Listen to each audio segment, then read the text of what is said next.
বাংলার মাঠে বারবার প্রমাণ করেছে সাধারণ থেকে অসাধারণ হয়ে ওঠা কখনোই অসম্ভব নয়। হুগলি জেলার কোন্নগর নবগ্রামের এক দরিদ্র পরিবারের সন্তান স্কুল জীবনে হ্যারিকেনের আলোয় পড়াশোনা চালিয়ে সেই ব্যক্তি এখন পৃথিবীর অন্যতম সেরা বিজ্ঞান গবেষণা প্রতিষ্ঠানের পথ প্রদর্শকের আসনে। তিনি গৌতম চট্টোপাধ্যায়, নাসার জেট প্রপালশন ল্যাবরেটরির এক উজ্জ্বল নাম। নাসা এবার তাকে সম্মানিত করতে চেয়েছে তাদের অন্যতম শ্রেষ্ঠ সম্মান নর্থ স্টার পুরস্কার দিয়ে। নর্থ স্টার পুরস্কার নাসার সর্বোচ্চ স্বীকৃতিগুলির মধ্যে একটি। এই পুরস্কার দেওয়া হচ্ছে গৌতম চট্টোপাধ্যায়কে। তিনি এই পুরস্কার পাচ্ছেন নিজের কাজের মাধ্যমে ও অন্যকে উজ্জীবিত করার জন্য। অর্থাৎ তিনি শুধু নতুন আবিষ্কারের পথিকৃৎ নন, অন্যদের বিজ্ঞান চর্চায় উৎসাহিত করার জন্য অগ্রণী ভূমিকা রয়েছে তার। গৌতমের যাত্রাপথ কোনো রাজকীয় প্রাসাদ থেকে শুরু হয়নি। দরিদ্র পরিবারে জন্ম আর ছোট থেকেই দারিদ্র্যের সঙ্গে লড়াই। কোন্নগরের নবগ্রামের এক সাধারণ স্কুলের ছাত্র থেকে শুরু করে tata institute of found medal রিসার্চের কাজ, আর তারপর নাসা। তবে শুধু গবেষণা নয়, আন্তর্জাতিক বিজ্ঞান জগতেও তিনি ইতিমধ্যে অসামান্য সম্মান পেয়েছেন।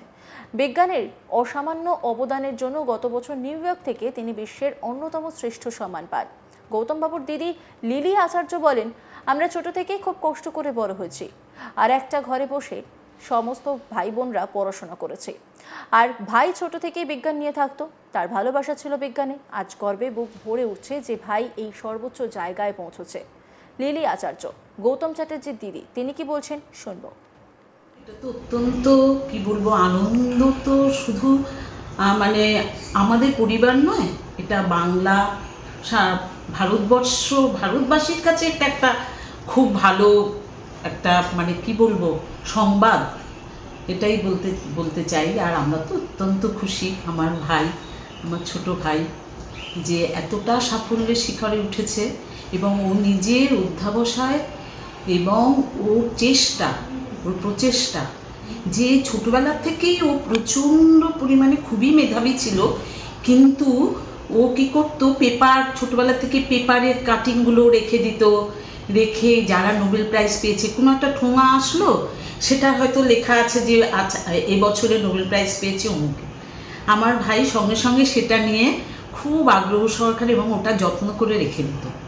হ্যাঁ, মানে ওর ছোটবেলা থেকেই ওর খুব ইচ্ছা ছিল বড় বিজ্ঞানী হবে এবং এই নতুন প্রজন্মকে বিজ্ঞানের পথে এগিয়ে নিয়ে যাওয়া, এই যে মানে তারা যাতে গবেষণামূলক কাজ করতে পারে, তারা যাতে বিজ্ঞানের প্রতি তাদের আগ্রহ বাড়ে, এইগুলো আমার ভাইয়ের খুবই মানে প্রচেষ্টা। বোন ডলি চক্রবর্তী বলেন, দাদা এই জায়গায় পৌঁছেও তার পা মাটিতেই আছে। দাদা আমাদের মাটির মানুষ, সব সময় আমাদের সঙ্গে মায়ের সঙ্গে কথা চলতেই থাকে। যখন সে এখানে আসে তখন সে একজন সাধারণ মানুষের মতনই সকলের সঙ্গে মেশে। ভাই আগামী প্রজন্মকে পথ দেখাচ্ছে। কি বলেছেন তিনি শুনবো। কিন্তু অত্যন্ত গর্বিত, গৌতম চট্টোপাধ্যায় আমার দাদা।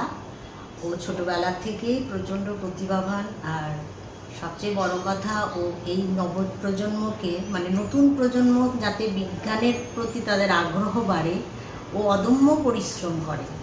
মানে বেশিরভাগ সময় পৃথিবীর সর্বত্র মানে যে কোনো প্রান্তেও পৌঁছে যাচ্ছে, যাতে প্রত্যেকের মধ্যে এই বিজ্ঞান মনস্কতা বা বিজ্ঞানের প্রতি আগ্রহ বাড়ে।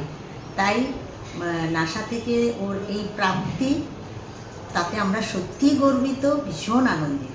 কোন্নগর পুরসভা পুরপ্রধান স্বপন দাস বলেন, এটা সত্যি গর্বের যে একজন বাঙালি আবার বিশ্বের দরবারে শ্রেষ্ঠ আসন পাচ্ছেন।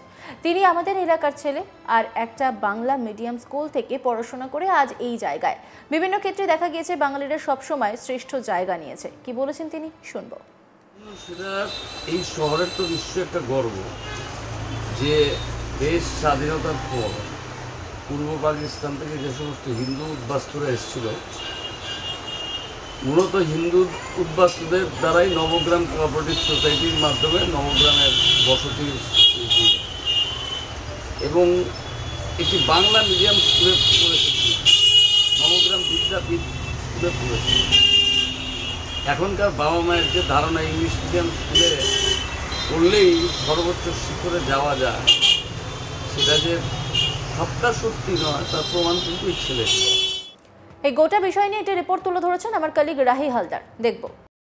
গোটা বিশ্বের মধ্যে বিজ্ঞানীদের মধ্যে শ্রেষ্ঠ শিরোপা পেতে চলেছেন একজন বাঙালি বিজ্ঞানী, যিনি গোটা শুধু দেশ নয়, দেশ বেরিয়ে গোটা বিশ্বের মধ্যে সর্বশ্রেষ্ঠ শিরোপা নর্থ স্টার সেই শিরোপা পেতে চলেছেন, এবং তিনি হলেন গৌতম চট্টোপাধ্যায়। হুগলির কোন্নগরের বাসিন্দা গৌতম বাবু তিনি একজন নাসায় কর্মরত বিজ্ঞানী। ছোটবেলা থেকেই তিনি একদম মেধাবী ছাত্র ছিলেন।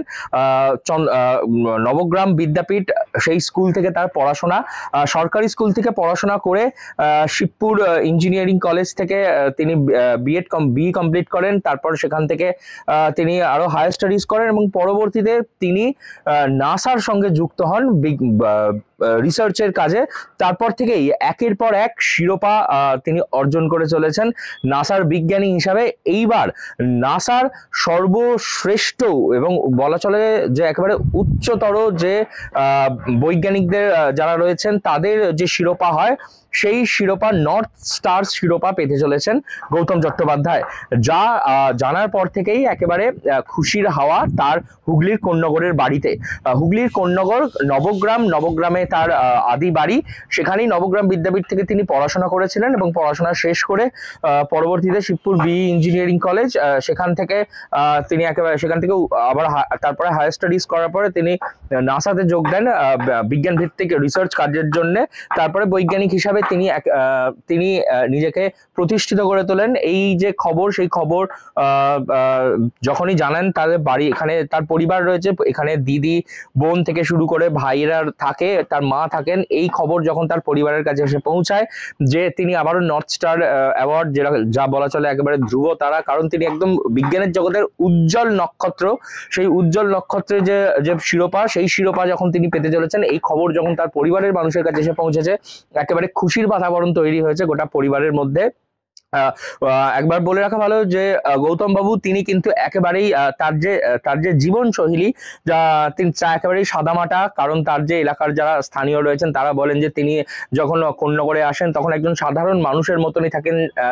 বাজার করতে বেরোনো থেকে তার দোকানঘাট করা, বন্ধুদের সঙ্গে বসে রাস্তায় বসে গল্প করা, সে সব কিছুতেই গৌতম বাবুকে দেখা যায়। এবং গৌতম বাবু তিনি একেবারে বিজ্ঞানের জগতের একজন শ্রেষ্ঠ বিজ্ঞানী হিসাবে তিনি বিবেচিত হয়েছেন এবং সেই শিরোপা আসতে চলেছে। এটা কার্যত শুধুমাত্র আমাদের বাংলার মানুষের জয় এমনটা নয়, বাঙালির জয় এমনটা নয়, গোটা দেশ তথা বিশ্বের মধ্যে সর্বোচ্চ শিরোপা পেতে চলেছেন এই বাঙালি বিজ্ঞানী, যা বিজ্ঞানের জগতে তাকে একবারে উজ্জ্বল নক্ষত্র হিসাবে মনে রাখার মতন অবদান তৈরি করবে। গৌতম বাবু তিনি ছোট থেকেই একেবারে দরিদ্র ফ্যামিলির মধ্যে তিনি বড় হয়েছেন, তবে তিনি ছোট থেকেই পড়াশোনা একেবারে মেধাবী ছিলেন, যেমনটা তার বাড়ির লোক বলছেন, এবং সেই নিজের মেধার বলেই পড়াশোনা করে তিনি এতদূর এগিয়েছেন। তিনি এবং তার পরিবারের লোকজন তারা সকলেই এখন এই খবর যখন তার পরিবারের কাছে এসে পৌঁছেছে, খুশির বাতাবরণ তৈরি হয়েছে সকলের মধ্যে, কারণ সেটা তাদের কাছে আরো এক বাড়তি পাওনা। অন্যান্য খবরের আপডেটের জন্য অবশ্যই নজর রাখুন আজ তাক বাংলার ইউটিউব স্ট্রিমিংয়ে। লাইক, কমেন্ট, শেয়ার এবং সাবস্ক্রাইব করতে ভুলবেন না।